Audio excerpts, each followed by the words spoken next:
Joining me now from Sunland Park, New Mexico, spokesman for the United Constitutional Patriots, Jim Benvie. Jim, what is the status of your leader right now, Larry Hopkins? He was brought up on federal weapons charges, but really this was just an excuse to get the guy behind bars. What's his status? Well, right now, Graham, thank you for having me. They are holding him without bond. What happened was the ACLU put out a fake news statement that we were a bunch of racist, armed vigilantes holding children and families at gunpoint, and we were a bunch of right-wing terrorists. And the ACLU sent that letter to the anti-border governor of New Mexico, who then in turn issued an immediate statement supporting the ACLU and told the attorney general to immediately investigate and find a reason to get us out of where we were at. And so in the process of investigating, they couldn't find anything. The only thing they were able to find was a 2-year previous investigation into the commander. And basically, they arrested him to make it look like it had something to do with the border, which it didn't. Okay. Right. They held him without bond initially. They had a grand jury indict him after he was arrested on a 2-year-old complaint that obviously wasn't serious enough to charge in the first place. In the process of this happening, he got beat up in jail because of the racist statements that were out there. And then when he showed up for his other bond hearing, they had to clear the federal courthouse because there was a bomb threat against his life.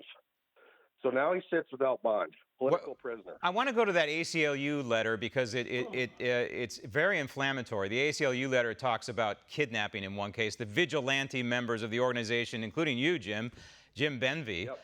And then I want to go to the other page. The letter slanders the 45th president and all of you, all in one. It reads this: the Trump administration's vile racism has emboldened white nationalists and fascists to flagrantly violate the law. We cannot allow racist and armed vigilantes to kidnap and detain people seeking asylum. Are you a white nationalist, Jim? I'm not. Are you a kidnapper? No. So what do you make of this letter? What are you going to do about this letter?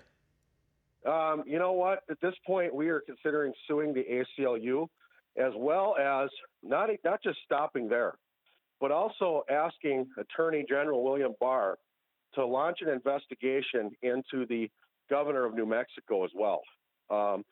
She is ignoring everything that's happening in her state. She is misleading the public. She's misleading America on the nature of the crisis. She is supporting the criminal cartels in Mexico that are child trafficking, human trafficking, and sex trafficking at unprecedented levels in America.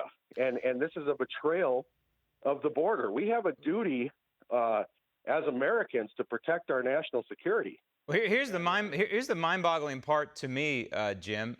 Here you are, patriots, regular old Americans who happen to embrace the Second Amendment. Big deal. You embrace the Bill of Rights. So you go down to the border and you want to aid. You're not shooting, you're not firing at people. All you're doing is giving the Border Patrol a helping hand, which they need. You're effectively doing the job that Congress won't, yet you're being vilified by this Attorney General of New Mexico and by other elements in the ACLU, et cetera. It's amazing to me that here it's time that we, the people, in some cases, take matters in our own hands in a lawful way, yet you're being crucified for it. You've been down there, what, about 2 or 3 months?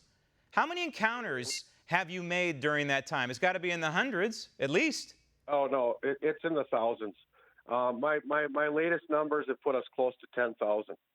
And I documented most of those on video via live feed on my Facebook page, Jim Benvie, if anybody wants to check it out. But we have never held anybody at gunpoint. Okay, there's a difference between carrying a weapon and pointing a gun. There was never any evidence of that. They investigated. They tried to find it. They couldn't find the evidence. You know, then they tried to say, well, we were identifying ourselves as fake Border Patrol agents. That wasn't true either. None of the narrative that's out there in the mainstream media is true. We are still in Sunland Park. We are still the eyes and ears for the Border Patrol here in Sunland Park. The only reason we had to move our camp is because the Union Pacific Railroad, who's a donor, by the way, to Veronica Escobar, another anti-border person, and they got pressured So they had to have us for trespassing. Want to see more videos like this? Click on the link below and subscribe to One American News on YouTube, and call your cable provider and kindly demand that One American News is added to your lineup. Call and subscribe today.